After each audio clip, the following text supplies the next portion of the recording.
के लिए मैं बात करना चाहता हूँ कि वालिदैन आज के इस मुश्किल हालात की वजह से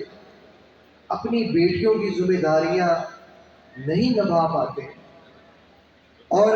सारी ज़िंदगी इसी तगदों में मेहनत करते हैं कि 2 वक्त की अपने बच्चों की